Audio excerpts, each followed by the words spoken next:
ஒரு பெண்ணாக சேமிப்பு குறித்த விழிப்புணர்வு எந்த அளவுக்கு முக்கியம் தெரிஞ்சுக்கிறோம்னு நினைக்கிறீங்க மக்கள் எல்லாரும்? வாழ்க்கையில் எந்த ஒரு பெண் பொருளாதார பலத்துடன் இருக்கிறாளோ அவள் வன்முறையிலிருந்து, குடும்ப வன்முறையிலிருந்து தன்னை காப்பாற்றிக் கொள்கிறாள். பணம் இருந்துச்சுன்னா நம்மக்கிட்ட ஒரு மரியாதை வரும்.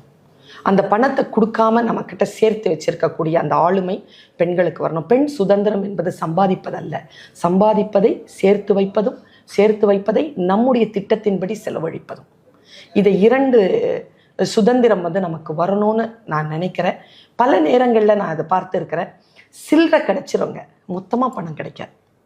அதனால் மொத்தமாக பணத்தை டக்குன்னு எடுத்து எதுவுமே முடிவு பண்ணாதீங்க. லைஃப் டைமுக்கு உங்களுடைய பாதுகாப்பிற்காக ஒரு 50 வருடத்திற்கு பிறகு, உங்களுக்கு 50 வயசு ஆனதுக்கு அப்புறமா மற்றவர்களை குறை சொல்லி கொண்டு இல்லாமல் நீங்கள் முழுமையாக நம்பிக்கையோடு வாழ வேண்டும் என்றால் சேமிப்பு பழக்கத்தை கையில் எடுத்துக்கொள்ளுங்கள்.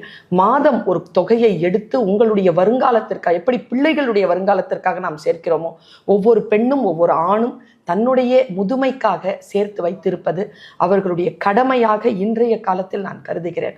அதனால் சேமிப்பை மிக கவனத்துடனும் அறிவார்ந்த வழிகாட்டுதலுடனும் அந்த சேமிப்பை நீங்கள் முன்னெடுக்க வேண்டும்.